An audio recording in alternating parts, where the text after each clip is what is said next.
তো আজকে আমাদের ক্লাসের যে মেইন টপিক সেই টপিক হচ্ছে ইবে। তো আজকে আমরা ইবে নিয়ে একটু স্টাডি করবো সবাই মিলে, যে ইবে কি, কেমনে ওরা প্রতিষ্ঠিত হলো। তো সেই বিষয়গুলো নিয়ে একটু আলোচনা করবো সবার সাথে।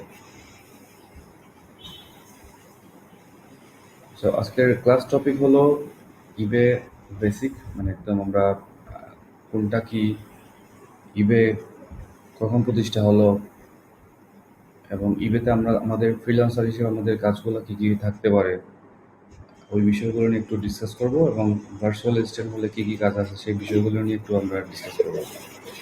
সো প্রথমত আমরা একটু ইবে সম্পর্কে জেনে নিই। ইবে হলো একটা American multinational e commerce company, যেটা ক্যালিফোর্নিয়ায় অবস্থিত, এবং তাদের ফাউন্ডার হচ্ছে পেরি, এবং এটা ওপেন করা হয়েছিল 1995-এ। ওদের রেভিনিউ হচ্ছে 10 মিলিয়ন ইউএসডি, যেটা হয়তো এখন 2021 সালে সেটা অনেক বেশি হবে আরো। এবং তাদের সিইও হচ্ছে Jamie. Okay, so some fascinating facts about ইবে।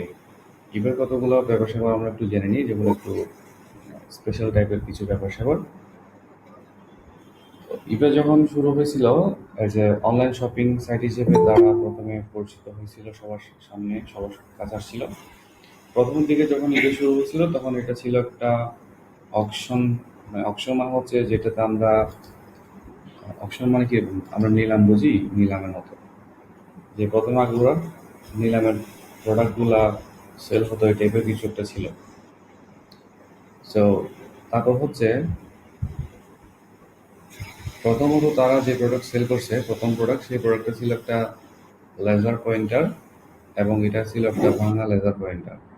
তো জনপ্রিয়তা ছিল কেন? কারণ ওরা যে প্রোডাক্টগুলো, ইউজড প্রোডাক্টগুলো ছিল, সেই প্রোডাক্টগুলো ইবেতে ভালো সেল করতে পারতো। এখানে মাইক্রোফোন কার যেন অন আছে, একটু অফ করে দেন। এরপর হচ্ছে এটার মানে টোটালি এটা বেস্ট করছে যে অকশন টাইপের প্রোডাক্টগুলো সেল করতে। ধরেন একটা প্রোডাক্ট ওখানে দিল, দেওয়ার পরে বললো কি যে এই প্রোডাক্টটা $20 উপরে হলে আমি সেল করব। তখন বিভিন্ন কেউ আস্তে আস্তে এখানে কোটেশন দিত, এবং দেখা যেত কি যে সেখানে প্রোডাক্টগুলোর সেল হতো। সো এটা ছিল তাদের মেইন টেন্ডেন্সি। আচ্ছা, এরপর ইবেতে যে একটা মোস্ট এক্সপেন্সিভ প্রোডাক্ট যেটা সেল হলো, সেটা ছিল 405 ফুটের একটা ইয়াট। এটা হচ্ছে রণতরী, যেগুলো অনেক বেশি ব্যয়বহুল, এবং সেটার দাম ছিল $168 মিলিয়ন। এটা কিন্তু অনেক হিউজ। তো এই হচ্ছে গিয়ে আপনার ইবের কিছু ব্যাপার স্যাপার। ওকে, এগুলো খুবই ফ্যান্টাস্টিক কতগুলো ব্যাপার, আমরা কিছু ইনফরমেশন জেনে নিলাম, যেগুলো হয়তো আমরা বিভিন্ন জায়গায়, আমাদের অনেকগুলো ভিডিও আছে, সেই ভিডিওগুলোতে আমরা হয়তো বা অনেক সময় এসব কথাগুলো বলি না। আজকে আমরা এই বিষয়গুলো সম্পর্কে একটু জেনে নিলাম। ওকে, এরপর দেখেন, তাহলে যদি আমরা একটু গুছিয়ে বলতে যাই, তাহলে ইবে হচ্ছে একটা মাল্টি বিলিয়ন ডলারের একটা বিজনেস মডেল, যেখানে বিভিন্ন প্রায় ওরা 32টা দেশের মধ্যে কাজ করে যাচ্ছে, এবং এই হিসাবটা হচ্ছে 2019 সালের একটা হিসাব। সো আমরা ধীরে ধীরে ইবে সম্পর্কে আরো ডিটেলস জানবো, কারণ এটা হচ্ছে বিশাল একটা সাইট, যেখানে মানুষজন তাদের পণ্য সেল করতে এবং কিনতে পছন্দ করে। এটা যেহেতু অ্যামাজন থেকে পুরাতন, সেহেতু অনেক কাস্টমার আছে যারা আহ, যারা কি করে, তারা কাজ করার জন্য বা সেল করার জন্য, কেনার জন্য অনেক বেশি পছন্দ করে। তো আমরা এখন দেখে নিব যে ইবেতে বেশ কয়েকটা সাইট। এখানে কারো যেন ভলিউম অন আছে, প্লিজ চেক করেন। ইমরান খান, আপনার ভলিউমটা অন, এবং আরো কারো যদি ভলিউম অন থাকে একটু কাইন্ডলি অফ করে দেন। এরপর হচ্ছে আমরা ইবের কতগুলো সাইট সম্পর্কে জানবো আজকে, যে সাইটগুলোতে সাধারণত আমরা বেশিরভাগ ক্লায়েন্ট পেয়ে থাকি। তার মধ্যে হচ্ছে ebay.com, যেটা হচ্ছে ইউএসএ বেসড। এরপর হচ্ছে ebay.com.au, এটা দিয়ে বোঝাচ্ছে অস্ট্রেলিয়ার কাস্টমাররা ebay.com.au দিয়ে ওরা ওদের ওয়েবসাইটটা ওপেন করবে। এগুলো হচ্ছে ডোমেইন নেম, ইবের ডোমেইন নেম দেখাচ্ছি আমরা, যে ডোমেইন দিয়ে তাদের দেশগুলোতে ওরা ইবেতে প্রবেশ করে অথবা কোনো কিছু সেল করে অথবা বাই করে। তো এখানে জার্মানি, আমরা যদি একটু দেখি যে ইবেরো ডি, এটা হচ্ছে জার্মানির একটা ওয়েবসাইট। যদি ওখানে জার্মানি বানানটা ভুল হলো, আমি জি দিয়ে লিখি, ওকে, জার্মানি। তো জার্মানি সাইট হচ্ছে ইবেরো ডি। তারপরে ফ্রান্স, ইবে.এফআর দিয়ে ফ্রান্স হচ্ছে, ইবে.সিএ দিয়ে কানাডা, ইবে.কু.ইউকে হচ্ছে ইউনাইটেড কিংডম, mx.ibe.com হচ্ছে মেক্সিকো। এর মধ্যে আরও বেশ কিছু ইবের সাইট আছে। তার মধ্যে হচ্ছে আমরা যদি লিখি, আমি সেটা আপনাদেরকে দেখাই দিই, তাহলে সবার জন্য বুঝতে অনেক সুবিধা হবে যে আরও যে সাইটগুলো আছে, যে সেই সাইটগুলোর নামগুলো আমরা একটু জেনে নিই। তার মধ্যে হচ্ছে ইবে.in, এটা দিয়ে হচ্ছে ইবে ইন্ডিয়া। তারপর হচ্ছে আইটি, এটা দিয়ে হচ্ছে ইটালি। এই ধরনের আরও অনেকগুলো দেশ আছে যেগুলোতে আমরা কাজ পেয়ে থাকি, বিভিন্ন দেশের কাজগুলো পেয়ে থাকি। তো এগুলো আপনারা অবশ্যই নোট করে রাখবেন, কারণ এগুলো খুব বেশি গুরুত্বপূর্ণ। কারণ যখনই আপনার কাছে একটা ক্লায়েন্ট আসবে, আমরা ওই ক্লায়েন্টগুলোর নাম ঠিকানাগুলো দেখে থাকি হলো গিয়ে তাদের নামের পাশেই ওদের আমরা কি করি যে ক্লায়েন্টের কোন দেশ সেই অনুপাতে আমরা লগ ইন করবো, ঠিক সেভাবে। এই বিষয়টা খুবই গুরুত্বপূর্ণ, কারণ হচ্ছে বিভিন্ন দেশ অনুপাতে কারেন্সিগুলো চেঞ্জ হবে। ফর এক্সাম্পল, আপনার একটা ক্লায়েন্ট আসলো ইউনাইটেড স্টেট থেকে, মানে ইউএসএ থেকে। এখন আপনি ভুলবশত ebay.com.au-তে লগ ইন করে ফেললেন, তার মানে আপনি অস্ট্রেলিয়ান সাইডে লগ ইন করে ফেললেন। সেই ক্ষেত্রে দেখা যাবে কি যে সেই ক্ষেত্রে দেখা যাবে আপনার কারেন্সিগুলো চেঞ্জ হয়ে গেল। কারণ আমরা সবাই জানি যে অস্ট্রেলিয়ান ডলার এবং আমেরিকান ডলারের মধ্যে একটা ডিফারেন্স আছে। আমরা জানি যে কারেন্সিগুলা, এই যে টাকার যে তারতম্য, এক এক দেশের এক এক ধরনের, কোনো দেশে বলছে টাকা, কোনো দেশে ডলার, কোনো দেশে রুপি, কোনো দেশে ইউরো, কোনো দেশে বলছে দেরহাম। তো এই যে বিভিন্ন ধরনের টাকার যে পরিবর্তন বা টাকার যে ব্যাপার স্যাপার, সেগুলোকে একটা ভাষায় বলা হচ্ছে কারেন্সি। সো এই যে মুদ্রা, কারেন্সি, টাকা পয়সা, এই হিসাব নিকাশগুলো এক একটা দেশের মধ্যে এক এক ধরনের হয়ে থাকে। তো 10 ইউএসডি সমান বাংলাদেশি টাকা হচ্ছে 820 টাকা মতো। আবার 10 ইউরো মানে হচ্ছে বাংলাদেশে প্রায় 1000 টাকা, 1020 টাকার উপরে। এই ধরনের করে প্রত্যেকটা দেশের কারেন্সির সাথে আমাদের মূল্যগুলো চেঞ্জ হয়। সেজন্য আপনি প্রথমের দিকে যেই দেশের ক্লায়েন্ট আসবে, সেই দেশের ক্লায়েন্ট অনুযায়ী আপনাকে লগ ইন করতে হবে। আশা করি ব্যাপারটা সবাই বুঝতে পারছেন। তো আপনাদের যে পরীক্ষাগুলো নেওয়া হবে, ধরেন আমি জিজ্ঞেস করলাম যে ভাইয়া কানাডার লগ ইন সাইট কোনটা হবে, তখন আপনাকে বলতে হবে যে ebay.ca হবে। যদি আপনাকে প্রশ্ন করা হয় যে ভাইয়া ইবের যদি অস্ট্রেলিয়ান ক্লায়েন্ট হয়, তাহলে আপনি কোন সাইডে যাবেন, তখন আপনাকে বলতে হবে ebay.com.au। ঠিক আপনি সেভাবে কাজগুলো করতে থাকবেন। আশা করি বিষয়টা ক্লিয়ার। এবং এখানে আরও অনেকগুলো দেশ আসতে পারে। ওদের যেহেতু ওরা 32টা দেশের মধ্যে ওরা বিজনেস চালাচ্ছে, আমি এখানে মাত্র কয়েকটা নিয়ে আসলাম যেগুলোতে আমাদের একটু বেশি কাজ পেয়ে থাকি আমরা। ওকে, সো আমাদেরকে যেটা করতে হবে, প্র্যাকটিস করার জন্য আমরা আজকে সবাই মিলে আমাদের প্রত্যেকের যার যার অ্যাকাউন্টে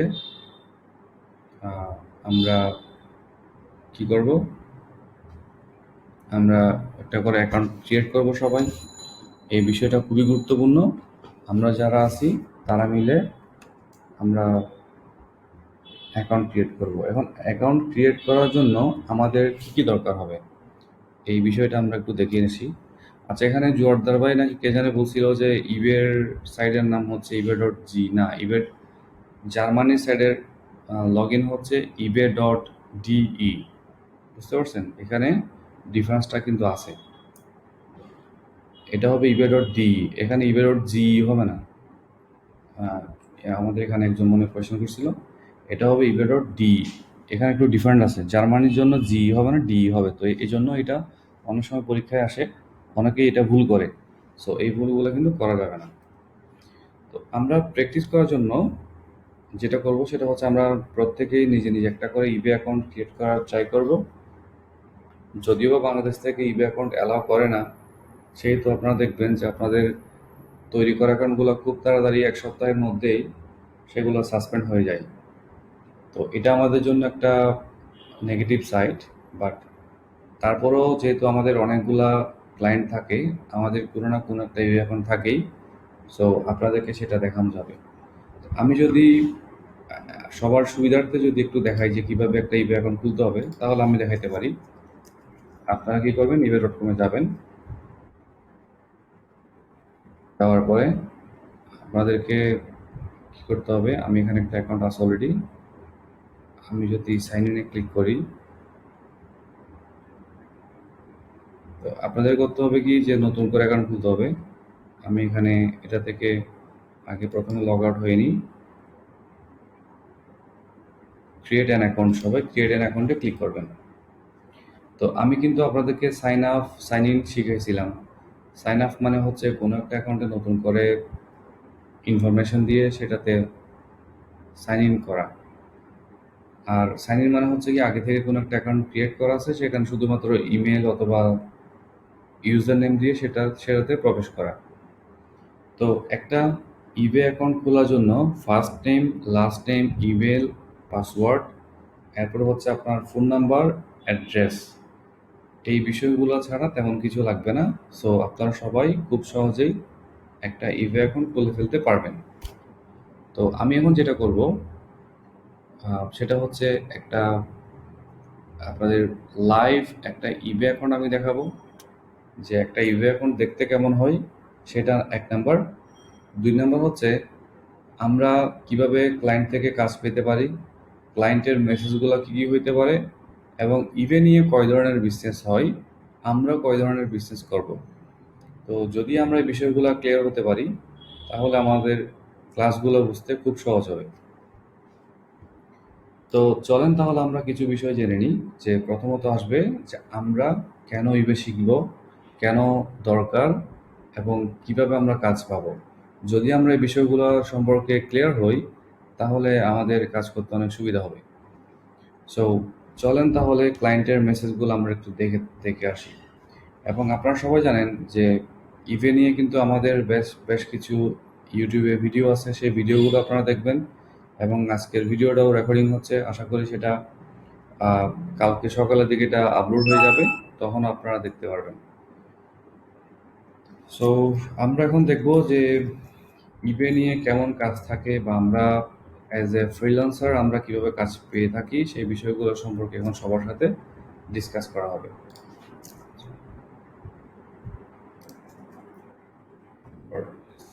আমরা এখানে গিয়ে একটু দেখাই, ওয়ার্ড থেকে এখানে দেখালে মনে হয় একটু সুবিধা বেশি হবে। যদি আমরা বুঝতে পারি যে কেন আমরা কাজ করবো ইবে নিয়ে, কী কী কাজ করব, কয় ধরনের কাজ আসে, যদি আমরা এগুলো বুঝতে পারি, তাহলে আমাদের ক্লাসগুলো খুবই সার্থক হবে। আমরা বুঝতে শিখবো যে আমরা কী কী সার্ভিস দিতে যাচ্ছি। তো যখনই আমরা একটা কাজ নিয়ে আলোচনা করব, তখন আপনারা সবাই অবশ্যই আপনাদের পাশে একটা খাতা একটা কলম থাকা দরকার। যে বিষয়গুলো আপনার ইম্পর্টেন্ট মনে হবে সেগুলোকে নোট করে রাখবেন, যাতে করে সেই বিষয়গুলো সম্পর্কে আপনার জ্ঞান ধারণাগুলো অনেক বেশি হয়। তো আমি আপনাদেরকে কিছু ক্লায়েন্টের কী কী বিষয় নিয়ে আমাদের প্রশ্ন আসতে পারে, কী কী বিষয় আমাদেরকে জানা দরকার, সেই বিষয়গুলো সম্পর্কে আমরা একটু দেখে নিব। তো আমাদের আজকের টপিক হচ্ছে ইবে। আমি যদি ফন্টগুলোকে একটু বড় করি, তাহলে সবার জন্য বুঝতে সুবিধা হবে। ওকে, একটু জুম করি। হ্যাঁ, ওকে, ওকে। তো কত ধরনের ইবের কাজ আসতে পারে? প্রথমত হচ্ছে আপনাকে বলতে পারে যে আই হ্যাভ প্যান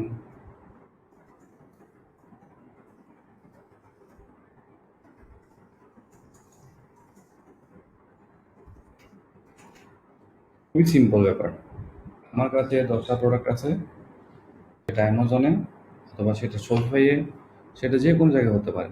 হ্যাঁ, সেটা অ্যামাজন হইতে পারে, শপিফাই হইতে পারে, সেটা আলি এক্সপ্রেস হইতে পারে, সেটা আলিবাবা হইতে পারে, সেটা কোনো একটা ওয়েবসাইট হইতে পারে। হ্যাঁ, সেটা যে কোনো জায়গায় হতে পারে। সেই 10 আইটেমস অথবা এটাকে প্রোডাক্টসও বলে, তো সেগুলো কোথায় করতে হবে? I want to list on eBay, সেগুলো সে ইবেতে লিস্ট করতে চায়।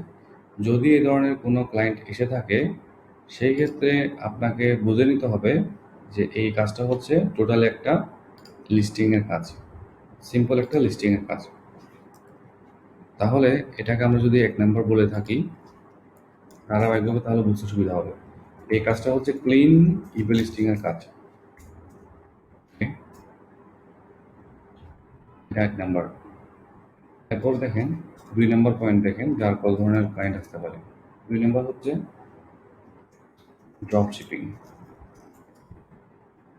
ড্রপ শিপিং এর ব্যাপারটা কি? ক্লায়েন্ট আসবে, তারা বলবে যে সে একটা নতুন অ্যাকাউন্ট খুললো, সে অ্যাকাউন্টে সে সেল করতে চায়, একটা ওয়েবসাইট থেকে নিয়ে এসে অন্য একটা ওয়েবসাইটে সে সেল করবে, এবং সেখানে অবশ্যই একটা প্রফিট মার্জিন তাকে অ্যাড করতে হবে। ফর এক্সাম্পল, এই দায়িত্বটা ম্যাক্সিমাম আমাদেরকে দেওয়া হয়ে থাকে, মানে একজন ফ্রিল্যান্সারকে দেওয়া হয়ে থাকে যে আমাদেরকে কিছু প্রোডাক্ট খুঁজতে হবে এবং সেই প্রোডাক্টগুলো খুঁজে তার অ্যাকাউন্টে সেগুলোকে লিস্টিং করতে হবে। তো বিষয়টা আমি একটু সহজ করে বলি। তারা বলে আই হ্যাভ ইবে অ্যাকাউন্ট, তার কাছে একটা ইবে অ্যাকাউন্ট আছে, I want to drop shipping from Costco. এই কস্টকো হচ্ছে একটা সাইট, যেগুলো ড্রপ শিপিং সাইটের মধ্যে অন্যতম।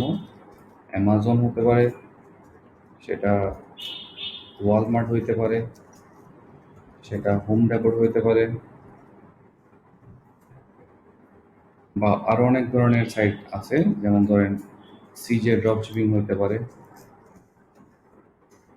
এই এই সাইটগুলো হচ্ছে বিভিন্ন ধরনের ড্রপ শিপিং সাইট, যেখান থেকে প্রোডাক্টগুলো নিয়ে ইবেতে লিস্ট করা হয় এবং সেগুলোর সাথে একটা প্রফিট মার্জিন অ্যাড করা হয়।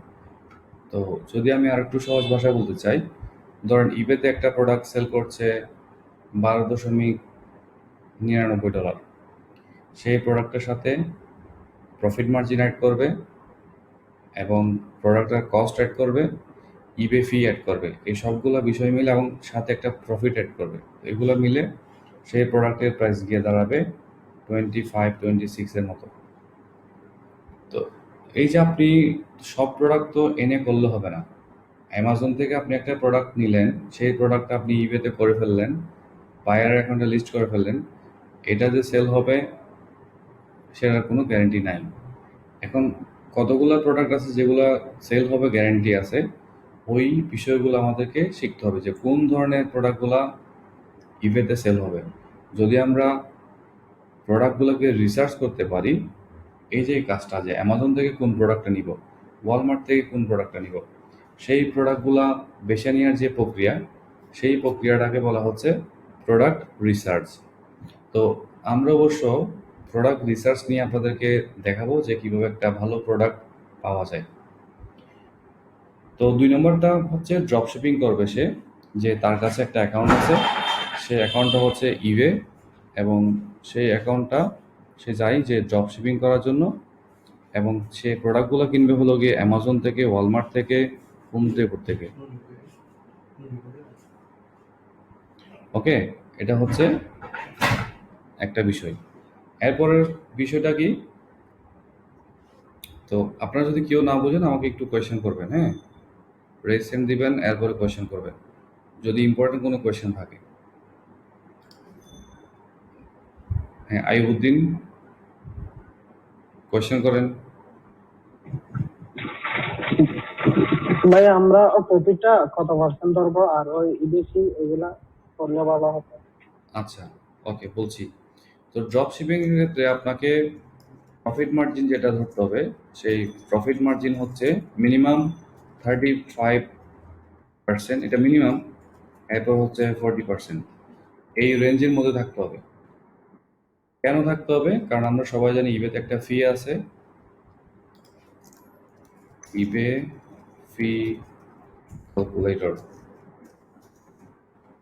ইবে ফি ক্যালকুলেটর গেলাম, আমি এটা আপনাদেরকে এটা দেখাচ্ছি, দুইটা ওপেন করলাম এবং একটা প্রোডাক্ট অ্যামাজন থেকে নিয়ে দেখাচ্ছি, তাহলে আপনাদের বুঝতে অনেক সুবিধা হবে।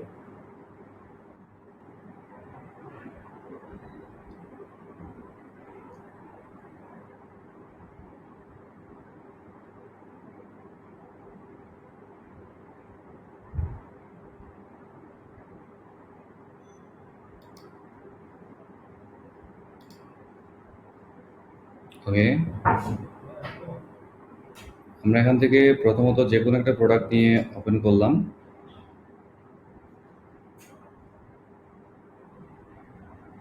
ধরেন এই টিভিটা আমি ওপেন করলাম।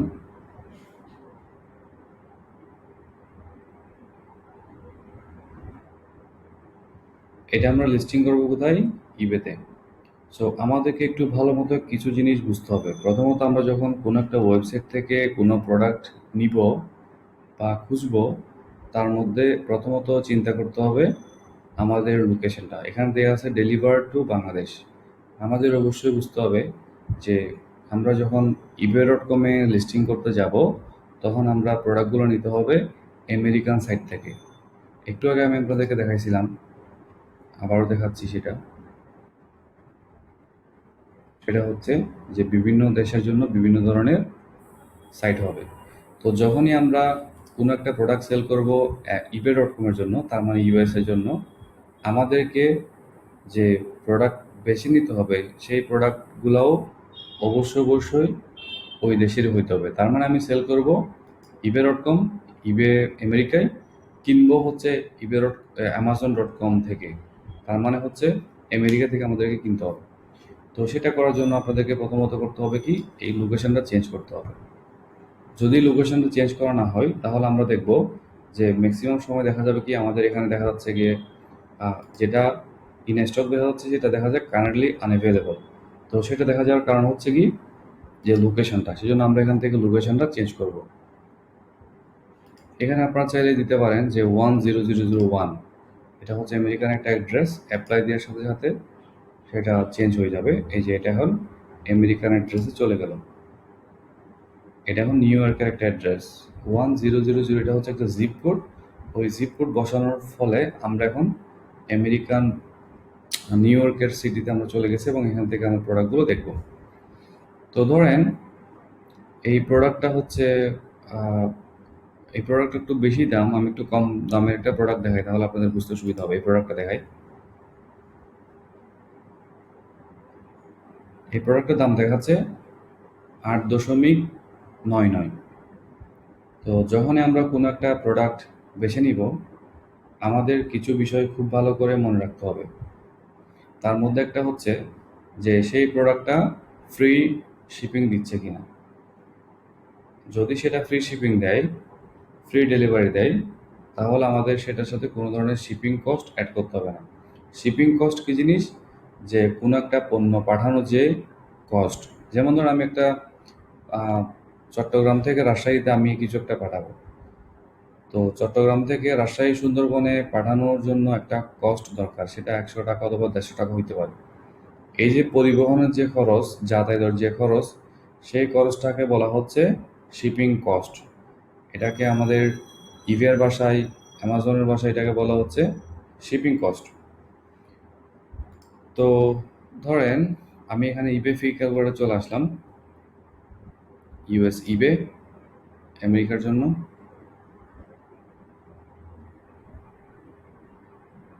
আইটেম কস্ট,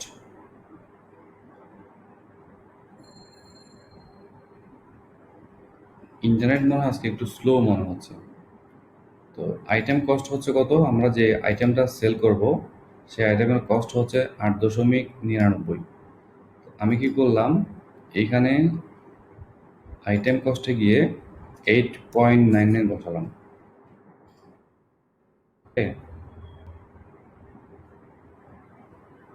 এই চার্টটাতে এখনো আসতেছে না কেন, এত স্লো?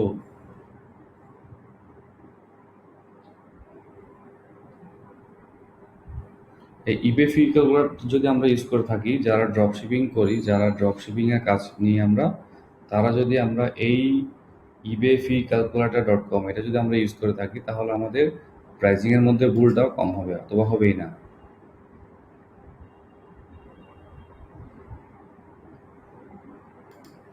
তো আমরা যদি সেলিং প্রাইসটা এখানে বসাই, ধরেন আমরা এটাকে সেল করব 15.99, তাহলে আমরা দেখব যদি আমরা এটা $8 $8.99 দিয়ে যদি কিনি, সেটা যদি আমরা $15 দিয়ে সেল করি, তাহলে আমাদের 4.69 প্রফিট হবে। যদিও এখানে যদি আরেকটু সহজ করে বলতে যাই, ধরেন আমি একটা প্রোডাক্ট কিনলাম $10 দিয়ে 10.00, সেটা যদি আমরা সেল করি 18.00, তো সাধারণ চোখে আমাদের মনে আসতে পারে যে কি রে, আমি প্রোডাক্টটা কিনলাম 10 টাকা দিয়ে, সেল করলাম 18 টাকা দিয়ে, তাহলে তো 8 টাকা লাভ হওয়ার কথা।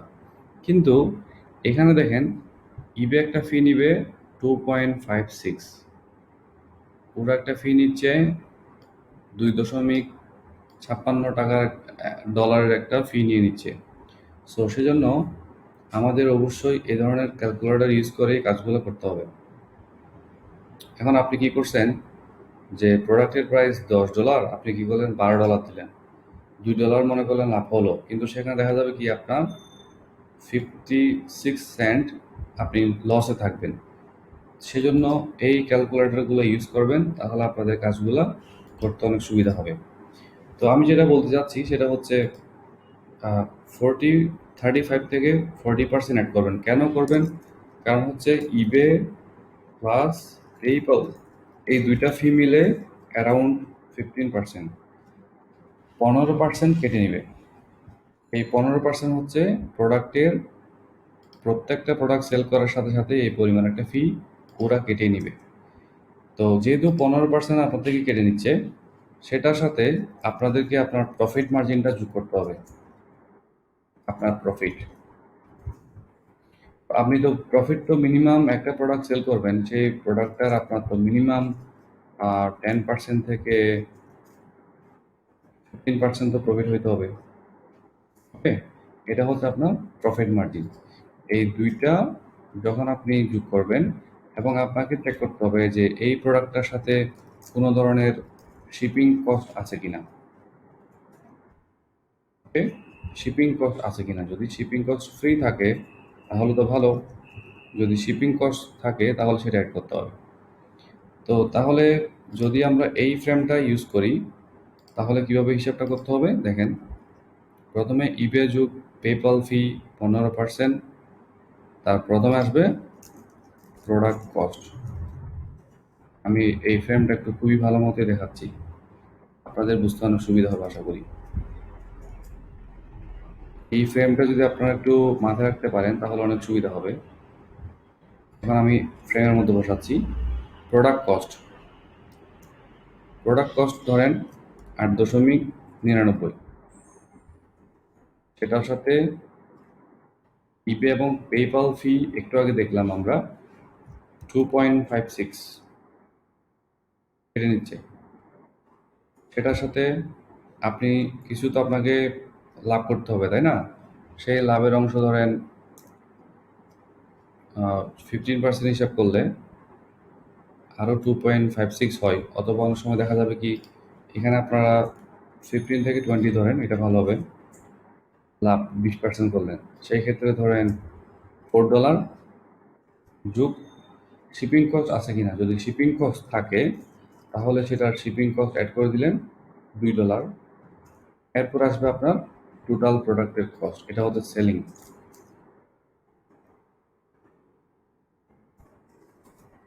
প্রাইস। এখানে যে অ্যামাউন্টটা যোগ হবে, তাহলে কথা হচ্ছে এদিকে 9, 11, 13, 17, 17 সামথিং, হ্যাঁ 17 তো এটা হচ্ছে আপনার ইবেতে প্রাইস হবে।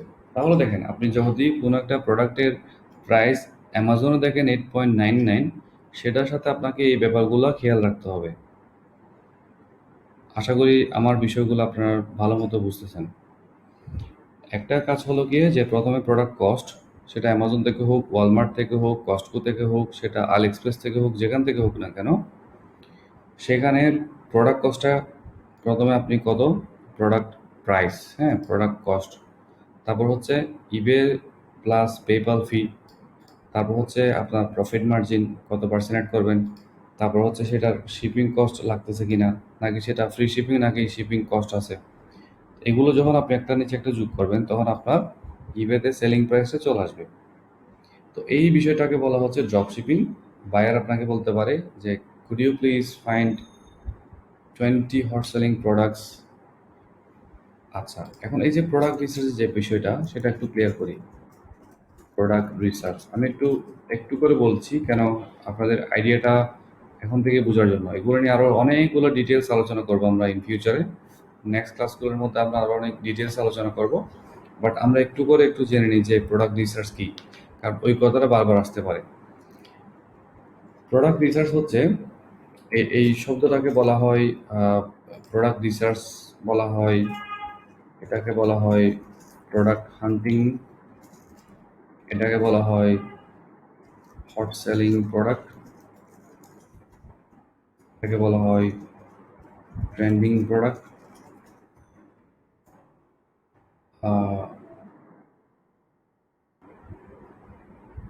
অথবা এটাকে বলা হয় বেস্ট সেলিং আইটেম, বিভিন্ন নাম এটাকে বলা হয়। সোজা কথা হচ্ছে যেখান থেকে প্রোডাক্টগুলো কিনে আপনি বিজনেস করতে পারবেন, যেখান থেকে প্রোডাক্ট কিনে আপনি প্রফিট করতে পারবেন, সেই ব্যাপারগুলোকে বলা হচ্ছে product research, product hunting, hot selling product, trending product, best selling item. ভাইয়া উইনিং উইনিং প্রোডাক্ট হবে না? ডেফিনেটলি হবে উইনিং প্রোডাক্ট, এই ওয়ার্ডটাও বলা হয়। তো এগুলো সবগুলো হচ্ছে ওই সেম ব্যাপার। একটা ব্যাপারকে বিভিন্ন ধরনের বিভিন্ন বায়াররা, বিভিন্ন দেশের মানুষজন বিভিন্ন ধরনের ওয়ার্ডটাকে বিভিন্নভাবে বলে, কিন্তু আমাদের গোল ঠিক রাখতে হবে। আমাদের বুঝতে হবে কি যে কথা একটাই, সে যেভাবে বলুক আপনাদেরকে সেটা সেন্স দিয়ে বুঝে নিতে হবে যে ক্লায়েন্ট আসলে কি চায়। তো তাহলে দুইটা অপশন বললাম, একটা হচ্ছে যে সে আপনাকে প্রোডাক্টের লিঙ্কগুলো দিয়ে দিবে, 10টা আইটেমের লিঙ্ক দিয়ে দিবে, সে সেটা অ্যামাজন থেকেও দিতে পারে, সে তার ওয়েবসাইটের লিঙ্ক দিতে পারে, সে বলতে পারে যে এটা হচ্ছে আমার ওয়েবসাইট লিঙ্ক, এই ওয়েবসাইট লিঙ্ক থেকে তুমি প্রোডাক্টগুলো আমার অ্যাকাউন্টে করো। সে আপনাকে কোনো একটা ক্যাটাগরি বলে দিল যে তুমি হোম অ্যান্ড কিচেন থেকে 10টা আইটেম করো, সে আপনাকে বলে দিতে পারে যে তুমি মেকআপ অ্যান্ড বিউটি থেকে করো। এই ধরনের বিভিন্ন ধরনের করে ক্লায়েন্টগুলো বলে দিতে পারে। সকল কিছু বলবা? ভাইয়া ওই য- যদি বায়ারের সাইড থেকে প্রোডাক্ট গুলো করতে বলে, হুম, তখন কি তাও কি 35% প্রাইসটা অ্যাড হবে? হ্যাঁ, ভেরি গুড কোয়েশ্চেন। যদি ক্লায়েন্ট বলে যে ধরো অ্যামাজন থেকে প্রোডাক্ট দিল, যদি সেই প্রোডাক্টগুলো তার নিজস্ব হয়ে থাকে, সেই যদি সেই প্রোডাক্টগুলোর মালিক হয়ে থাকে, ওনার হয়ে থাকে, সেই ক্ষেত্রে তারা পার্সেন্টেজ যোগ করে কম, কারণ ওই প্রোডাক্টও তারই। তো সে কিন্তু অ্যামাজনে সেল করছে, ওখানেও সে কিন্তু প্রফিট মার্জিন অ্যাড করে অ্যামাজনে সেল করে। ইবেতে যখন সে সেল করবে তখন সেখানে মাত্র অল্প কিছু $1 $2 সে প্রফিট মার্জিন রাখবে, কারণ সে কিন্তু অলরেডি ইনকামটা অ্যামাজন থেকে করতেছে এবং সেই সেম প্রোডাক্টটা ইবেতে সেল করবে, সেম প্রোডাক্টটা শোফাই সেল করবে। সেই ক্ষেত্রে ক্লায়েন্ট থেকে জিজ্ঞেস করতে হবে যে what about your product price, যে আমরা প্রোডাক্ট প্রাইসগুলো কীভাবে রাখবো। সে যদি বলে যে তুমি 10% অ্যাড করো, তাহলে আমরা 10% অ্যাড করবো। সে যদি বলে you can put same price, তুমি সেম প্রাইসটা বসাতে পারো, সেক্ষেত্রে আমরা সেম প্রাইসটা বসাবো। কিন্তু যখনই ড্রপ শিপিংয়ের ওয়ার্ডটা আসবে, বায়ার আপনাকে বলুক বা না বলুক, আপনি যখন কাজ করবেন তখন মাস্ট বি আপনাকে 35%-এর উপর অ্যাড করতেই হবে, আদারওয়াইজ আপনি তখন লস করবেন। হ্যাঁ রাকিব, কোয়েশ্চেন করো। ভাইয়া ওই যে বললো যে অ্যামাজন বা অন্যান্য সাইটে যদি আমরা একই বায়ারের কাজ করি তখন কি সেটা ড্রপ শিপিং হবে? মানে ওই বায়ারের মানে প্রোডাক্টটা অ্যামাজন আছে সেখান থেকে নিয়ে সেম বায়ারের কাজটা ইবেতে করব ওইটা? জি ভাই, এটা কি ড্রপ শিপিং হবে কিনা? না, এটাকে ড্রপ শিপিং বলে না, এটাকে বলা হচ্ছে ওন প্রোডাক্ট। সে তার নিজস্ব প্রোডাক্টগুলো বিভিন্ন মার্কেট প্লেসের মধ্যে সেল করতেছে। তার মানে প্রোডাক্টগুলো আমার একটা ব্রাঞ্চ আছে ঢাকায়, একটা ব্রাঞ্চ আছে চিটাঙে, একটা ব্রাঞ্চ আছে খুলনায়। এগুলো নিজস্ব প্রোডাক্ট, নিজস্ব ব্র্যান্ডের প্রোডাক্টগুলো বিভিন্ন জায়গায় সেল করা। এটা কিন্তু ড্রপ শিপিং না। ড্রপ শিপিং হচ্ছে আমি আজকে এই প্রোডাক্টটা সেল করলাম, কালকে অন্য প্রোডাক্ট সেল করলাম, ও ওর থেকে নিয়ে ওইখানে করলাম, সেখান থেকে নিয়ে এখানে করলাম, এই যে মিক্স, ওটা হচ্ছে ড্রপ শিপিং। আর নিজস্ব প্রোডাক্ট সেল করলে সেটা হচ্ছে ব্র্যান্ডেড প্রোডাক্ট অথবা নিজের প্রোডাক্ট সেল করা, ওন প্রোডাক্ট সেলিং এটাকে বলা হচ্ছে। ওকে, তাহলে দুইটা অপশন আমরা দেখলাম। নাম্বার 3 নাম্বার অপশন একটু দেখি যে আর কত ধরনের ক্লায়েন্ট আমাদের কাছে আসতে পারে। 3 নাম্বার ক্লায়েন্ট আসতে পারে,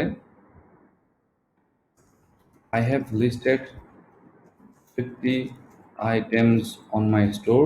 আমার স্টোরের মধ্যে আমি 50টা প্রোডাক্ট লিস্ট করছি অথবা অ্যাড করছি,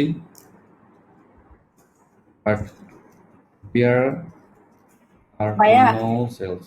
হ্যাঁ ভাইয়া।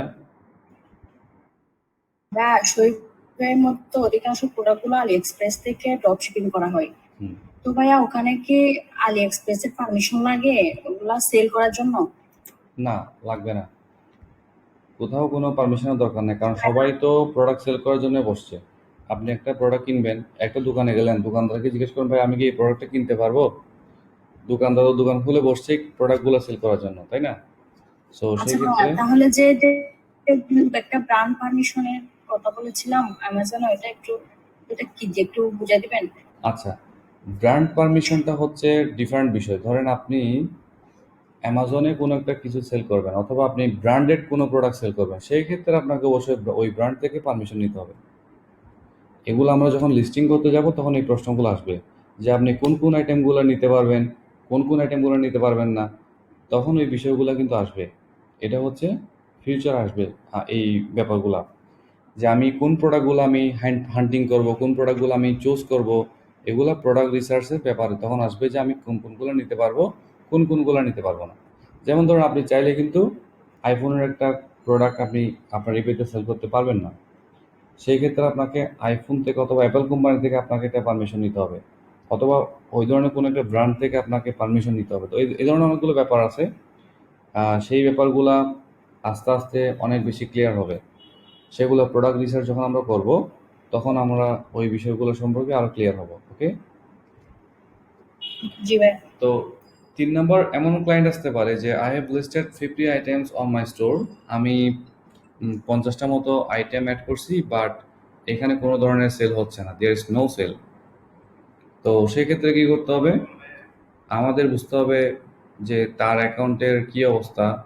তাকে বলতে হবে তার একটা প্রোডাক্টের লিঙ্ক দিতে, যাতে করে আমরা তার অ্যাকাউন্টের হেলথ অথবা তার অ্যাকাউন্টের পজিশনটুকু বুঝতে পারি, যে তার প্রোডাক্টগুলো কেমন, তার প্রোডাক্টের টাইটেল ঠিক আছে কিনা, ডিসক্রিপশন ঠিক আছে কিনা, এসইও করা হয়েছে কিনা, ওই ব্যাপারগুলো আমাদেরকে বুঝতে হবে। তাহলে 3 নম্বর পয়েন্ট আমি আবার বলছি যে এমন ক্লায়েন্ট আসতে পারে যে ওর অ্যাকাউন্টে অলরেডি আইটেম লিস্ট করে ফেলছে, কেউ না কেউ হয়তো সে করছে অথবা অন্য কেউ করছে, বাট তার অ্যাকাউন্টে সেল হচ্ছে না।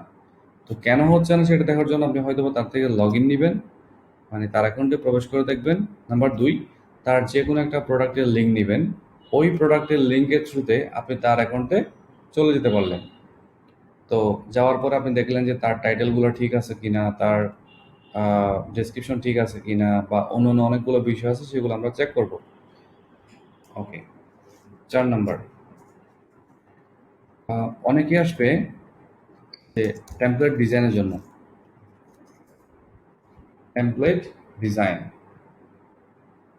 টেমপ্লেট ডিজাইন বিষয়টা হচ্ছে আমরা দেখব যে টেমপ্লেট ডিজাইন কাকে বলে, ইভের মধ্যে টেমপ্লেট ডিজাইন কি, সেই বিষয়গুলো আমরা অবশ্যই একটু পরে দেখব। আমরা চাইলে এখন দেখতে পারি, আমি একটু দেখাই।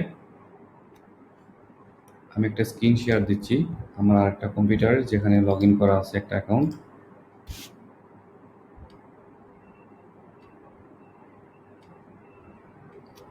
ওকে, আশা করি আপনারা সেই অ্যাকাউন্টটা দেখতে পাচ্ছেন। জি ভাইয়া। ওকে, গুড। তো আমরা একটা ইভে অ্যাকাউন্টে চলে গেলাম, এটা হচ্ছে ক্লায়েন্টের একটা ইভে অ্যাকাউন্ট। সো প্রথমত ওই অ্যাকাউন্টে দেখতে কেমন হয়, একটা ইভে অ্যাকাউন্ট দেখতে কেমন হয়। একটা ইভে অ্যাকাউন্ট যখন আমরা দেখব তখন এটাকে আমরা এভাবে দেখব। প্রথমত আমরা বাম পাশে এখানে ক্লায়েন্টের নাম থাকবে, হ্যাঁ, এর নাম হচ্ছে সারা ডেভিস, এবং এরপর তার একটা ইউজার নেম থাকবে। তো আমাদেরকে প্রথমত যাইতে হবে কোথায়, লগ ইন করতে হবে প্রথমত ইউজার নেম অথবা ইমেল, এরপর হচ্ছে পাসওয়ার্ড দিয়ে লগ ইন করতে হবে। এরপর আমাদের করতে হবে আমরা মাই ইবে সেলিং চলে গেলাম, যাওয়ার পরে লিস্টিংয়ে ক্লিক করলাম। এরপর দেখা যাচ্ছে এখানে অ্যাক্টিভ লিস্টিং, তার মানে ওর কাছে এখন লাইভ 11টা লিস্টিং আছে। সেখান থেকে আমি যে কোনো একটা প্রোডাক্ট ওপেন করলাম, ফর এক্সাম্পল আমি এটা ওপেন করলাম অথবা এই প্রোডাক্ট ওপেন করলাম।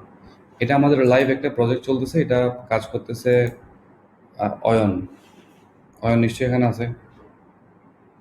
তো এই কাজটা আমি একটু দেখাচ্ছি। এটা হচ্ছে একটা ইবে আইটেম। এই যে আমরা দেখতে পাচ্ছি, এই যে একটা ডিজাইন দেখতে পাচ্ছি না, এই ডিজাইনটাকে বলা হচ্ছে ইবে টেমপ্লেট ডিজাইন। যে একটা প্রোডাক্টের যে logo, banner, picture, icon, description, return, refund, অনেক ধরনের সব ধরনের পলিসি থাকবে, সেটা হচ্ছে আমাদের ইবে টেমপ্লেট। তো এই ডিজাইনটা করার জন্য অনেক ধরনের ক্লায়েন্ট আসতে পারে, কারণ প্রত্যেকটা প্রোডাক্টের মধ্যে এই ধরনের ডিজাইন থাকে না। তো এই ধরনের ডিজাইন নেওয়ার জন্য, এই সার্ভিসটা নেওয়ার জন্য অনেক ধরনের ক্লায়েন্ট আসতে পারে। আশা করি ব্যাপারটা বুঝতে পারছি। ভাইয়া, জি, এই প্রজেক্টটা অয়ন ভাই করতে পারতেছে না, ওই আমাকে করতে বলছিল। তুমি শুরু করবে, আমি তোমাকে টিম বিয়ারটা দিয়ে দিব। ধরো এখানে টিম বিয়ার আছে, এই টিম বিয়ারের আইডি পাসওয়ার্ড তোমাকে দিয়ে দিব, তুমি এখান থেকে লগ ইন করে ফেলবা। লগ ইন করে তুমি এই অ্যাকাউন্টে চলে আসবে। এবং আমি আরেকটা জিনিস দেখাতে চাই, দেখেন কত ধরনের কাজ আছে এখানে। দেখেন একটা টুলস আছে, এই টুলসের নাম হচ্ছে রিমোট ডেস্কটপ। এই রিমোট ডেস্কটপের মাধ্যমে আমি ক্লায়েন্টের কম্পিউটারে প্রবেশ করে ফেলবো। এখন দেখেন আমি এটাকে মিনিমাইজ করে দিই। ওকে, এটা হচ্ছে আমার কম্পিউটারের স্ক্রিন। ওকে, তো আপনারা যদি এখানে ক্লিক করেন তাহলে দেখবেন যে ক্লিক করার পরে আপনি এখানে লিখলেন রিমোট ডেস্কটপ। সবার কম্পিউটারের মধ্যে কিন্তু এই অপশনটা আছে, এই যে রিমোট ডেস্কটপ। এই রিমোট ডেস্কটপের মাধ্যমে আপনি চাইলে আপনার ক্লায়েন্টের কম্পিউটারে সরাসরি চলে যেতে পারবেন, অথবা সেটা টিম বিয়ার দিয়ে হয়, বাট এই টুলসটা হচ্ছে খুবই মজার এবং এটা খুবই ফাস্ট। তো দেখেন আমি ক্লিক করলাম এবং আমি চলে গেলাম কোথায়, আমার ক্লায়েন্টের অ্যাকাউন্ট, এবং এখানে 99 প্রোডাক্ট লিস্টেড। তো এটা হচ্ছে আরেকটা অ্যাকাউন্ট। এই অ্যাকাউন্টের মালিককে টিম ক্যালসু। এই অ্যাকাউন্টের মালিক হচ্ছে টিম ক্যালসু, যার রানিং প্রজেক্ট আমার কাছে চলতেছে এখন। তো দুইটা অ্যাকাউন্ট দেখালাম, একটা অ্যাকাউন্ট হচ্ছে ইউকে, একটা হচ্ছে ebay.com মানে ইউএসএ। তো দেখেন আজকের বিষয়ে কিন্তু আমরা অনেক কিছু ক্লিয়ার হয়ে যাচ্ছি। প্রথমত হচ্ছে যদি কোনো ক্লায়েন্ট যদি আমাদেরকে লগ ইন দিতে না চাই, তখন আমরা কিভাবে লগ ইন করবো, টিম বিয়ারের মাধ্যমে অথবা এনিডেক্সের মাধ্যমে অথবা রিমোট ডেস্কটপের মাধ্যমে। আরেকটা হচ্ছে যদি আমরা লগ ইন করি, সেক্ষেত্রে যদি আমরা কোনো কারণে ব্যস্ত থাকি, তখন আমরা কি করব, অন্যজনকে টিম বিয়ারের মাধ্যমে আমরা কাজগুলো করে নিতে পারবো। ওকে, তো আমরা তাহলে এটা দেখে ফেললাম। আমরা স্ক্রিনটা অফ করে এটা ক্লায়েন্টের অ্যাকাউন্ট থেকে বের হয়ে যাচ্ছি।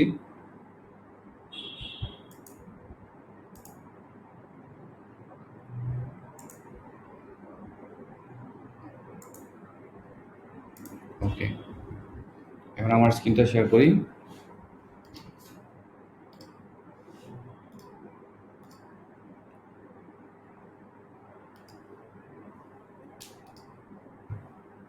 তাহলে টেমপ্লেট ডিজাইনের জন্য ক্লায়েন্ট আসতে পারে। তারপর হচ্ছে নাম্বার 5, এমন ক্লায়েন্ট আসতে পারে কম, মানে এরকম আসার পসিবিলিটি কম, তারপরও আসলে যেন আমরা করতে পারি সেটাই বলছি। সেটা হচ্ছে I have some products in my house. I want to sell them on eBay. যে তার কাছে কিছু প্রোডাক্ট আছে, ধরেন পুরানো কোনো কিছু, সে সেগুলোর ছবিগুলো আপনাকে পাঠিয়ে দিবে। সেই ছবিগুলোর মাধ্যমে আপনি টাইটেল ক্রিয়েট করে, ডেসক্রিপশন ক্রিয়েট করে, কালেকশন করে আপনি সেগুলোকে লিস্ট করবেন। তো তাহলে আমরা দেখতে পাচ্ছি যে 5 ধরনের ক্লায়েন্ট আমাদের কাছে আসতে পারে। আরও আসতে পারে, যেমন ধরেন এরকম হইতে পারে, I need a VA. VA মানে কি? Virtual assistant. ভার্চুয়াল অ্যাসিস্ট্যান্ট হচ্ছে VA. I need a VA for my eBay account. আচ্ছা, এখন প্রশ্ন আসবে যে ভিএ এর কাজ কি? একজন ভিএ কি করে? ওর কাজ হলো যে, সোজা কথা হচ্ছে অ্যাকাউন্ট ম্যানেজমেন্ট। ওই অ্যাকাউন্ট ম্যানেজমেন্টের মধ্যে কি থাকবে? অ্যাকাউন্ট ম্যানেজমেন্টের মধ্যে যা থাকবে তা একটু আলোচনা করি। সেখানে থাকবে প্রোডাক্ট রিসার্চ, তারপর থাকবে লিস্টিং, অর্ডার ম্যানেজমেন্ট, যদি অর্ডার করে তাহলে সেটা ম্যানেজমেন্ট, তারপর হচ্ছে রিফান্ড, ওই বিষয়গুলো দেখবে, রিফান্ড হলে সেটা রিফান্ড করবে। তারপর হচ্ছে মেসেজেস, যদি কোনো কাস্টমার মেসেজ দেয় তখন তারা মেসেজ করবে, রিপ্লাই করবে কাস্টমারদেরকে। এই বিষয়গুলো তারা করবে, যে সম্পূর্ণ অ্যাকাউন্টটাকে ম্যানেজমেন্ট করবে। তাহলে 6 ধরনের বললাম। এবার আসেন আরও এক ধরনের বলি, সেটা হচ্ছে ইবেতে লিস্টিং করার জন্য আমরা একটু আগে 2টা অ্যাকাউন্ট দেখালাম, সেই অ্যাকাউন্টগুলোতে লিস্টিং করা হচ্ছে ম্যানুয়ালি, মানে অ্যামাজন থেকে প্রোডাক্টগুলো নিয়ে একটা ছবির মাধ্যমে একটা ছবি আনবে, একটা ছবি কম্পিউটারে সেভ করবে, সেই ছবিটা আপলোড করবে, টাইটেল মেক করবে, টেমপ্লেট তৈরি করবে। এটা হচ্ছে ম্যানুয়াল প্রসেস। তো আমরা শৈভাইয়ের মধ্যে একটা টুলসের নাম বলছিলাম, সেটা হচ্ছে ওভারলো। ওভারলো হচ্ছে এমন একটা টুলস যেটার মাধ্যমে আলি এক্সপ্রেস থেকে প্রোডাক্টগুলো খুব সহজে নিয়ে আমরা শৈভাইয়ের মধ্যে লিস্টিং করতে পারবো। সো এক্স্যাক্টলি ইভের মধ্যেও আমরা ওই ধরনের কিছু টুলস জানি, যে টুলসগুলোর মাধ্যমে খুব দ্রুত অটোমেটিক্যালি লিস্টিং করা পসিবল। সো এই ধরনের বেশ কিছু টুলস আছে, সেই টুলসগুলোর নাম বলবো। তো তারা বলতে পারে, I am using third party tools for my ইবে।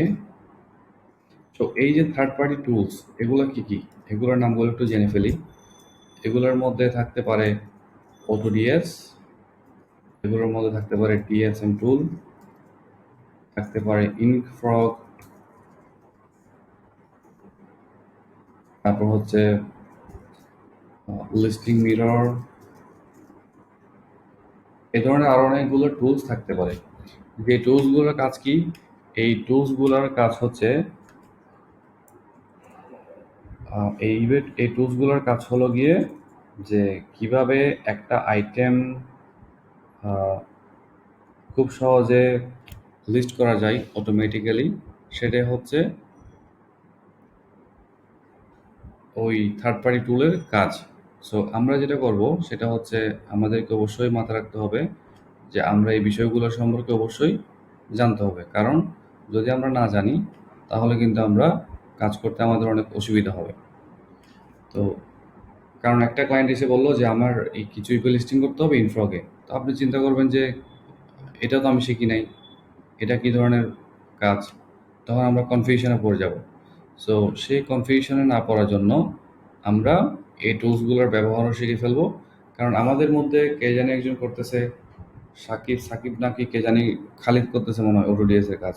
খালিদ, তুমি করতেছো?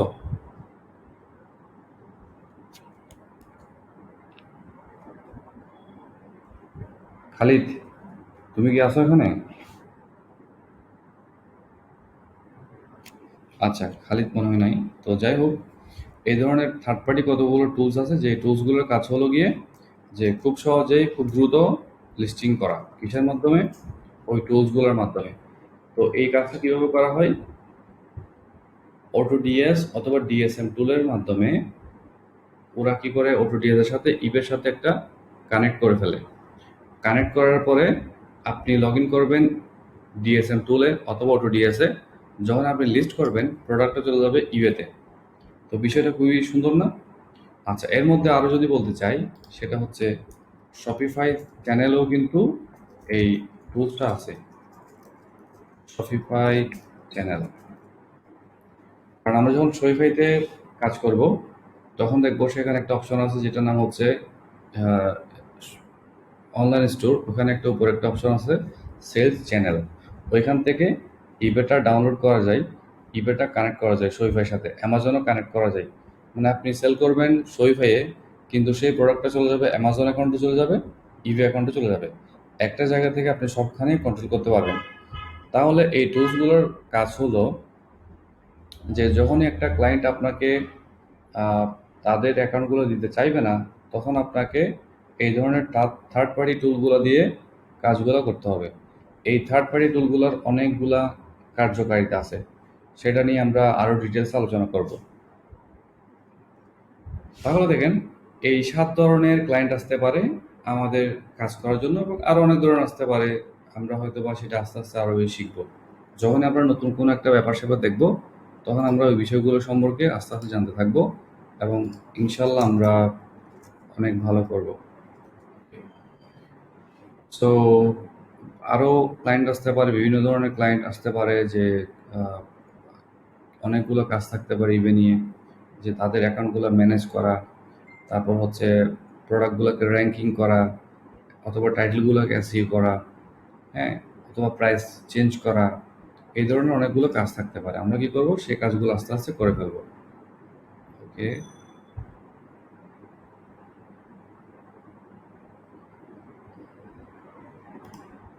আমার একটা মেসেজ আসছে, একটু দেখি।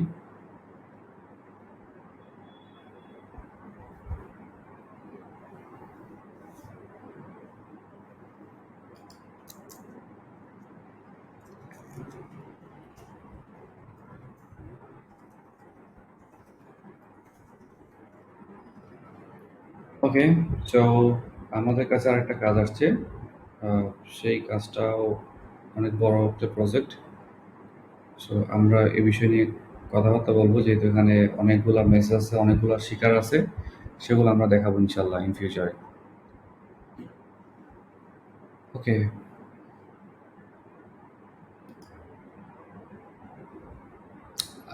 এর মধ্যে কি আপনাদের কোনো কোয়েশ্চেন আছে? কারো কোনো কোয়েশ্চেন থাকলে রেইজ হ্যান্ড প্লিজ। এতটুকু কি সবার কাছে ক্লিয়ার? জি ভাইয়া। শাহিন আলম কোয়েশ্চেন করেন। জি ভাই, আমার কথা হচ্ছে যে প্রোডাক্ট রিসার্চের জন্য কোন টুলটা বেস্ট? ওকে, ভেরি গুড কোয়েশ্চেন।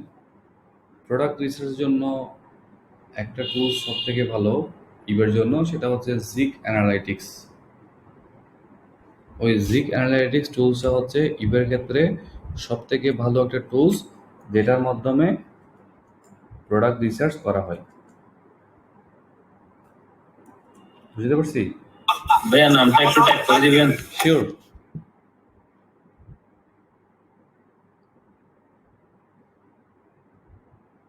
এটা তাহলে এইখানে করে দিই।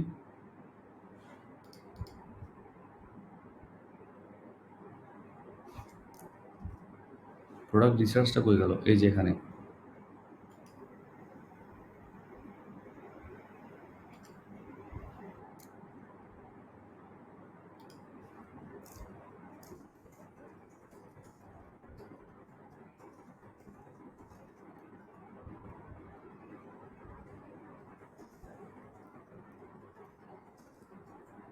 জিগ অ্যানালাইটিক্স।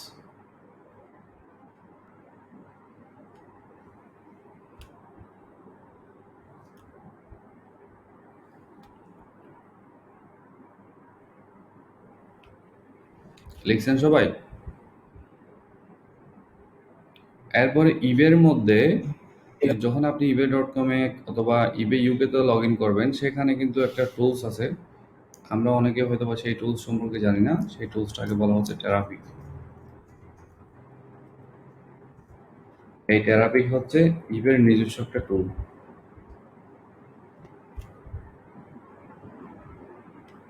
এটাও কি প্রোডাক্ট রিসার্চের জন্য? হ্যাঁ, অবশ্যই। এটা কি ভাই ইউকে এর জন্য, মানে ইউকে শুধু ইউকে তে রিচার্জ করার জন্য এরকম না, কিছু? সবগুলা ক্ষেত্রেই করা যাবে। আচ্ছা, আমার তার মানে এটা জিগ অ্যানালাইটিক্স এর মতোই। হ্যাঁ, জিকে অ্যানালিটিক্স আমার কাছে লগ ইন থাকলে দেখাইতে পারতাম। আমি শিওর না, আমার কাছে আছে কিনা আচ্ছা, লগ ইন।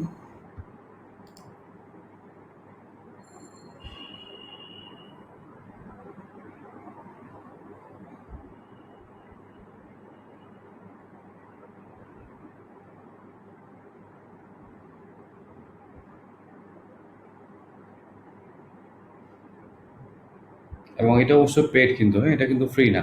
এটা কিন্তু অনেক ভালো। এখান থেকে খুব সহজে আপনি প্রোডাক্ট রিসার্চ করতে পারবেন এবং এটা আপনি চাইলে $1 দিয়ে 14 দিনের জন্য কিনতে পারবেন।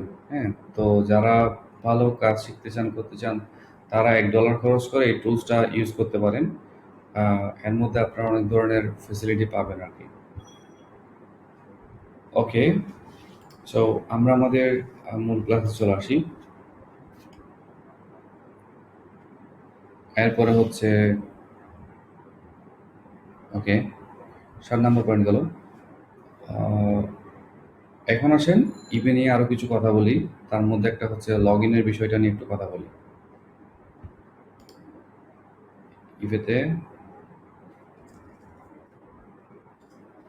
লগ ইন করার জন্য কি কি দরকার? ইবে লগ ইন করার জন্য আপনাকে ইউজার নেম অথবা ইমেল দিয়েও লগ ইন করা যাবে অথবা ইউজার নেমও দিয়েও লগ ইন করা যাবে। 2 নাম্বার হচ্ছে পাসওয়ার্ড। এটা হচ্ছে প্রসেস নাম্বার 1।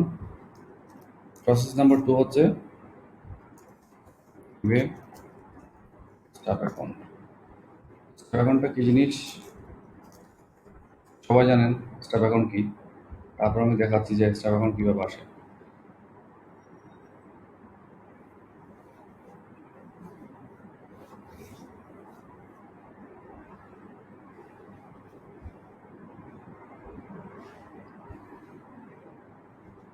আপডেটের মধ্যে আপনারা স্টাফ অ্যাকাউন্ট অ্যাক্সেস পাবেন। আপডেটে ক্লিক করলাম।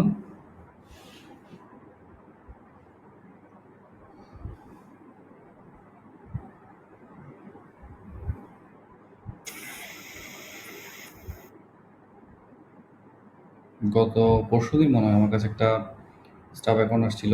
সো আমরা সেটা একটু দেখে আসি।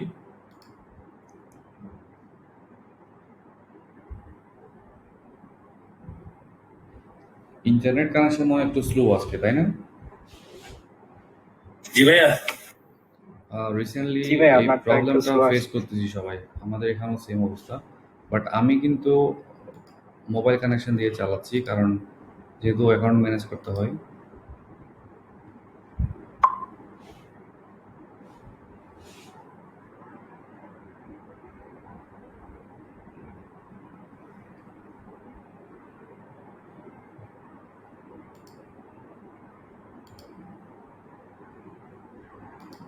কোথায় ছিলাম আমরা?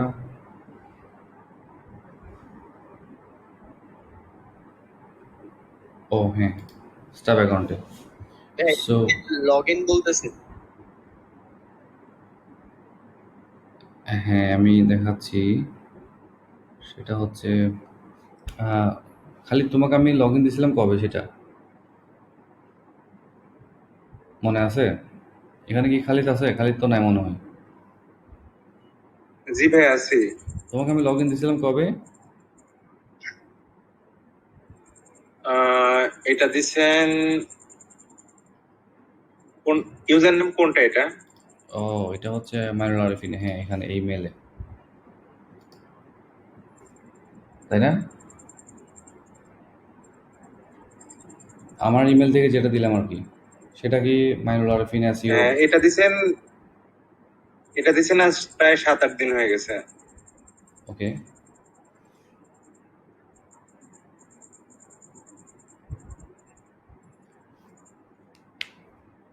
এবং এটা নিয়ে কিন্তু আমি একটা ভিডিও তৈরি করছি যে কিভাবে স্টাফ অ্যাকাউন্ট পাঠানো হয়। এটা আমি ওই দিন আজকে থেকে 3-4 দিন আগে একটা ইউটিউব ভিডিও করছি, ওই ভিডিওর মধ্যে কিন্তু দেয়া আছে যে কিভাবে স্ট্যাপ অ্যাকাউন্ট খোলা হয়। তো সবার প্রতি আমার রিকোয়েস্ট থাকবে ওই ভিডিওটা দেখে ফেলবেন। প্রথমের দিকে দেখলে হয়তো সেটা বুঝতেন না, বাট আজকে বুঝতে পারবেন যে এই ভিডিওটা কেন করা হলো, এবং আজকের ক্লাসের সাথে সেটা কিন্তু খুবই রিলেটেড। সো লগ ইন করার ক্ষেত্রে একটা হচ্ছে আমরা ডিরেক্টলি ক্লায়েন্ট থেকে তাদের অ্যাকাউন্টের ইউজার নেম পাসওয়ার্ড নিয়ে নিলাম, আর একটা হচ্ছে step account user name step account নিলাম। আর স্ট্যাপ অ্যাকাউন্টটা পাঠানোর জন্য আমাদের যেটা দরকার হচ্ছে সেটা হচ্ছে আওয়ার ইমেল, আমাদের ইমেল লাগবে একটা, তারপর হচ্ছে ফার্স্ট নেম লাগবে, আর একটা হচ্ছে লাস্ট নেম লাগবে। আপনাকে তারা কি করবে, আপনার ওই ইমেলের মধ্যে কি করবে, স্ট্যাপ অ্যাকাউন্ট পাঠাবে, আপনি সেখান থেকে গিয়ে সেটাকে লগ ইন করবেন। জাকারিয়া, হ্যাঁ, কেউ কি হাত তুলছিল? Anyone, any question? সো কারো কোনো কোয়েশ্চেন নাই, তার মানে সবাই ভালো মতো বুঝতেছে। ফ্যান্টাস্টিক। তো আমি মনে করি যে আজকে ইভে নিয়ে এতটুকু ক্লাস করলে বেটার হবে। এর থেকে বেশি আমরা যদি যাই তাহলে সবার বুঝতে অনেক কষ্ট হয়ে যাবে। আমরা আজকে বেসিক ব্যাপারগুলো বুঝলাম যে কিভাবে কি করে না করে, সেই বিষয়গুলো আমরা আজকে বেসিক ব্যাপারগুলো আমরা বুঝলাম। সো এখন আমরা যেটা করব সেটা হচ্ছে আমরা একটু পরবর্তী ক্লাসগুলোতে আমরা আরও একটু ডিপলি যাব যে একটা অ্যাকাউন্টে কীভাবে কাজ করে, কী কী রুলস ফলো করতে হবে, প্রোডাক্ট রিসার্চ কেমনে করতে হবে, তারপর হচ্ছে টাইটেল কীভাবে করতে হবে, টেমপ্লেট কীভাবে করতে হবে, ওগুলো নিয়ে কিন্তু আরও অনেক ক্লাস আছে। সো আমরা সেগুলো আস্তে আস্তে শিখব। আজকের ক্লাসটার মেইন টপিক এতটুকুতে শেষ।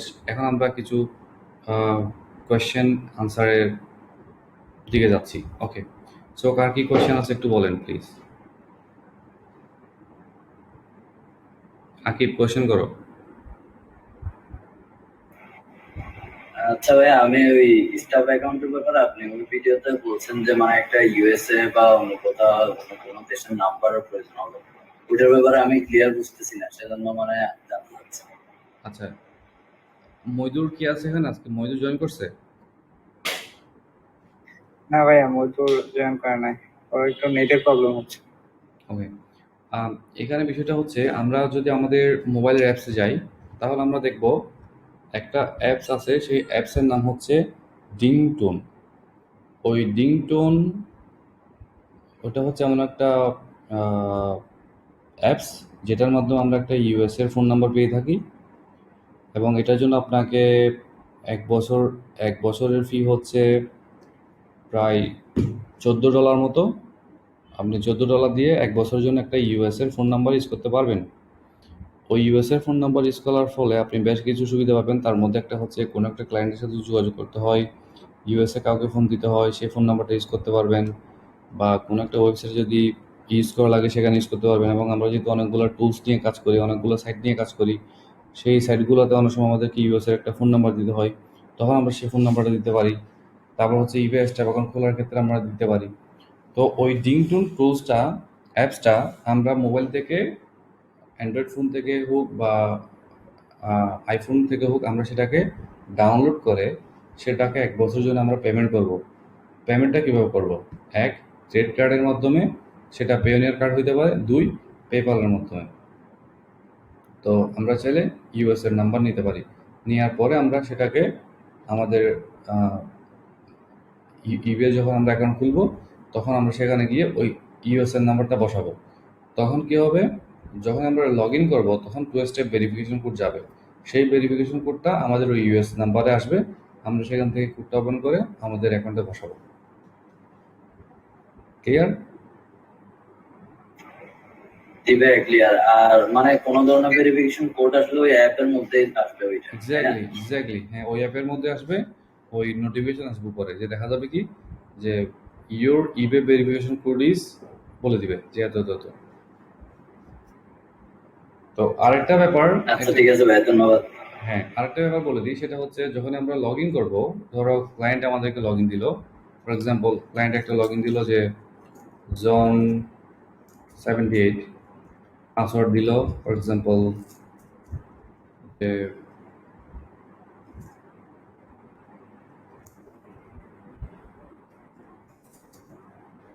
আমরা যখন লগ ইন করবো তখন যেন ক্লায়েন্টের সাথে থাকে, বা তাকে বলতে হবে I am going to log in your account, please stay here. কারণ কেন? Maybe I need to step verification code. তাকে বলতে হবে আমার টু স্টেপ ভেরিফিকেশন কোড লাগতে পারে, সো তুমি অনলাইনে থেকো, তুমি যদি কোড চাই তাহলে সেটা আমাকে সেন্ড করবা, এবং এই কোডটা 2 মিনিটের মধ্যেই বসাতে হবে। ধরেন আপনি ক্লায়েন্টকে এখন কোড পাঠালেন, সে 5 মিনিট পরে সে আপনাকে কোডটা দিল, আপনি তখন বসালেন, তখন কিন্তু লগ ইন করতে পারবেন না। সেজন্য ক্লায়েন্ট অনলাইনে থাকা অবস্থায় সাথে সাথে লগ ইন করার ট্রাই করবেন, যাতে কোডটা 2 মিনিটের মধ্যে বসানো যায়। আর কারো কি কোনো কোয়েশ্চেন আছে?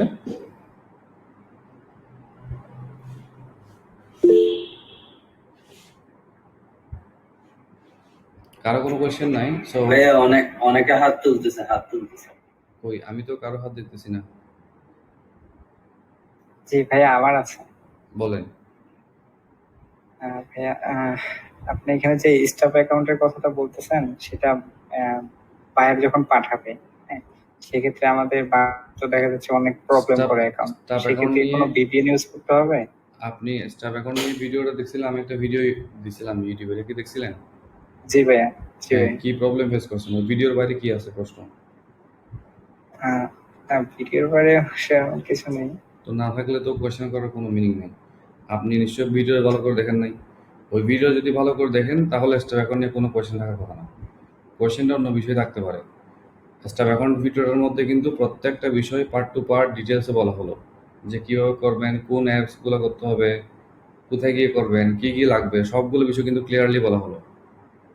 ওকে, ওই ভিডিওটা দেখবেন। এরপর যদি কোনো কোয়েশ্চেন থাকে তাহলে আমরা সেটা নেক্সট আনসার করব। এরপরে আর কারো কোনো কোয়েশ্চেন?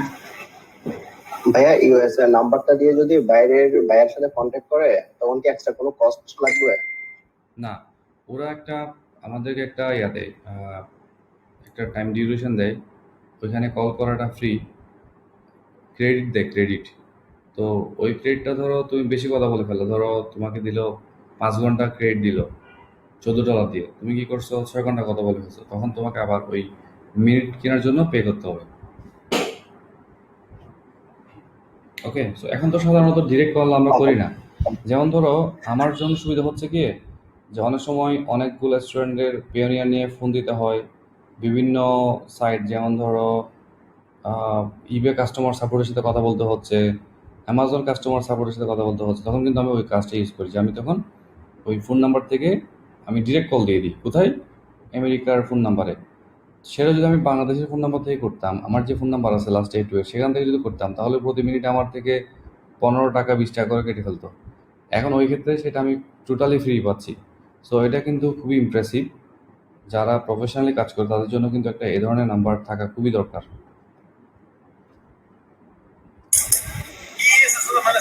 এটা কি অনলাইন কল নাকি এমনিতে নরমালি? সরি ভাই, বুঝতে পারি নাই। আমাদেরকে নাম্বার দেবে যে ওইটা কি অনলাইন কলে ইউজ করতে পারবো নাকি এমনিতেই আমরা যেভাবে কল করি ওইভাবে? না, এটা হচ্ছে আপনি অনলাইন ইউজ করতে হবে, এটা নেট কানেকশন থাকতে হবে। আমি অবশ্যই সেটা দেখি নাই, অফলাইন ইউজ করি না, কারণ আমার তো ডাটা কখনো অফ থাকে না বেসিক্যালি। আমি তো মোবাইল যখন থেকে 2016 সাল থেকে মনে হয় আমার ইন্টারনেট কানেকশন কখনো অফ ছিল না। ডাটাটা বন্ধ থাকে নাই, কোনো কারণে নেট চলে গেছে, এমবি চলে গেছে, সেটা হচ্ছে ভিন্ন বিষয়, বাট ডাটা বন্ধ হবে এটা কিন্তু হবে না, এটা ইম্পসিবল আমার জন্য। ডাটা অফ হওয়ার কোনো পসিবিলিটি নাই। সো অনেক সময় দেখা যায় কি মোবাইল রেস্টার্ট দিতে হয়, তখন হয়তো একটু ডাটা 1 মিনিটের জন্য বন্ধ থাকে, বাট সেই 16 সাল থেকে আজ পর্যন্ত ইন্টারনেট ডাটাটা কখনো অফ করি নাই। এখন আমরা অনেকে আছি তারা কী করি, ডাটা অফ করে ঘুমাই, বা অনেকে মনে করি যে মোবাইল নষ্ট হয়ে যাবে, মোবাইল হ্যান হবে ত্যান হবে, বাট আমি তো খুবই ভালো ইউজ করে যাচ্ছি। তো এই ধরনের অনেকের মানে ভুল ধারণা থাকতে পারে যে ডাটাটা অফ করে রাখি, বাট আপনি যখন ডাটা অফ রাখলেন দেখা যাচ্ছে কি তখন আমি আপনাকে ফোন করলাম, তখন আপনাকে পেলাম না, তখন কিন্তু আপনার প্রতি আমার একটা নেগেটিভ সেন্স চলে আসছে, যে মানে মানুষটাকে ফোন করলাম তাকে আমি পেলাম না। সো এটা কিন্তু মানে খুবই ব্যাড একটা বিষয়। এখনের সময়ে এসে আমরা ডাটা অফ করে রাখবো, এটার কোনো মিনিং নেই। কারণ হচ্ছে এখন প্রত্যেকটা ফোনের মধ্যে দেখা যাচ্ছে অনেক ভালো ধরনের ব্যাটারি এম্পিয়ার দিচ্ছে, যেমন ধরেন 4000 এম্পিয়ারের উপরে সবগুলা ব্যাটারি এম্পিয়ার এখন বর্তমানে। সো আমরা কেন ডাটা অফ করবো? আমরা যখন প্রফেশনালি কাজ করব আমাদের ডাটাটা অন থাকতে হবে। ওকে, এরপরে আর ভাই এটা ইউজের কোনো টিউটোরিয়াল আছে নাকি? কিসের?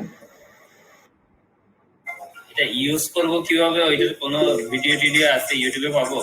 অবশ্যই পাবেন, কেন পাবেন না। আপনি যখন কোনো একটা কাজ করতে নামবেন, ধরেন আপনাকে কোনো একটা কাজ করতেই হবে, তখন আপনি এটা করার জন্য মরিয়া হয়ে যেতে হবে যে আমি এটা সলিউশন করবই। সলিউশন করার জন্য আপনাকে ব্লগ, ফোরাম, ইউটিউব, গুগল এগুলো খুঁজে বের করে ফেলতেই হবে। ওকে, আমি আপনাদেরকে ইনফরমেশন দিব যে এটাই, বাকি কাজটুকু আপনাদের। আপনারা কি করবেন, টেকনিক্যাল বিষয়গুলো জানতে হবে। হাউ টু গুগলিং, গুগল কেমনে করতে হয়, কেমনে সলিউশন বের করতে হয়, এটা কিন্তু খুবই দরকার। ভাইয়া যারা নিউ আছে, এই যে ইউপিআই অ্যাকাউন্ট খোলার সময় যদি বাংলাদেশের নাম্বার দিয়ে খুলি তাহলে এটা কয়দিন ব্লক করে দিবে? এখন বাইরের যে নাম্বারটা দিব ওটা উইদাউট এই যে পেমেন্ট ছাড়া কোনো ওয়ে আছে? থাকতে পারে, তোমরা এটা ইউটিউবে দেখতে পারো, অনেক ধরনের টুলস থাকতে পারে, বাট আমার কাছে এটা ভালো লাগছিল সেজন্য আমি এটা কিনছি পেড দিয়ে। বাট অনেক ধরনের থাকতে পারে, মানে টেম্পোরারি কিছু জিনিস করা যাবে, এরকম থাকা যাবে। বাট আমি যেটা ইউজ করছি এটা মানে 1 বছরের জন্য এটা ফিক্সড। ফ্রি যেগুলো ইউজ করা হয় সেগুলো দেখা যাচ্ছে গিয়ে 1 মাস পরে সেটা আর নাই, অন্য একটা নাম্বার নিতে হচ্ছে, বা এই ধরনের অনেকগুলো প্রবলেম হয়। যেহেতু আমার কাছে শোফাই ওয়েবসাইট আছে, সো আরও অনেক জায়গায় আমার ফোন নাম্বারটা ইউজ করা হয় বিভিন্ন ওয়েবসাইটের ক্ষেত্রে, বিভিন্ন ইমেলের ক্ষেত্রে, সেহেতু আমার কাছে এটা 1 বছরের জন্য আমি এটাকে পার্মানেন্টলি কিনে রাখছি, মানে এই নাম্বারটা অন্য কেউ ইউজ করতে পারবে না। বাট যেগুলো ফ্রি থাকে সেগুলো দেখা যাচ্ছে কি আজকে আমার কাছে এই নাম্বারটা, কালকে সেই নাম্বারটা অন্য কেউ ইউজ করে, পরশুদিন সেই নাম্বারটা অন্য কেউ ইউজ করে। তো এটা একটু বিব্রতকর অবস্থা আর কি। ভাইয়া যে কারণ প্র্যাকটিস তো করতে হবে সেজন্য বলতেছি আর কি।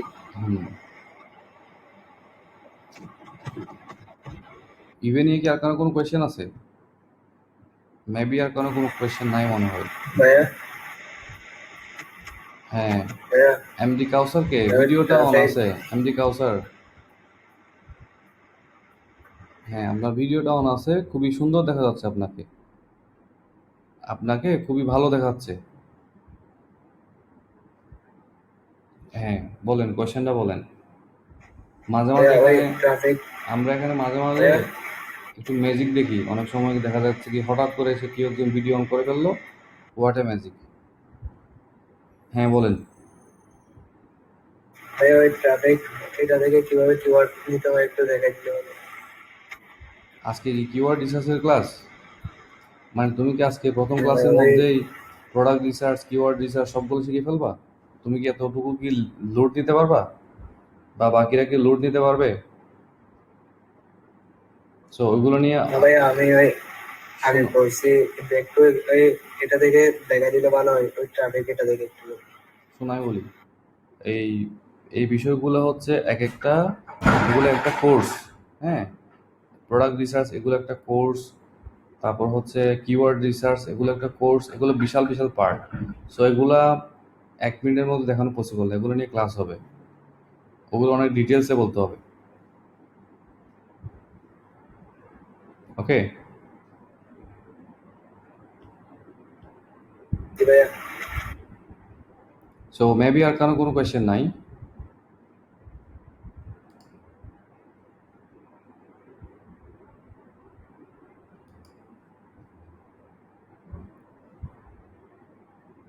তো আমরা ভিডিও রেকর্ডিংটা অফ করবো, এরপর আমরা বাকি আরও কোয়েশ্চেন নিব। আমরা ভিডিওটা অফ করে দিই। আসসালামু আলাইকুম।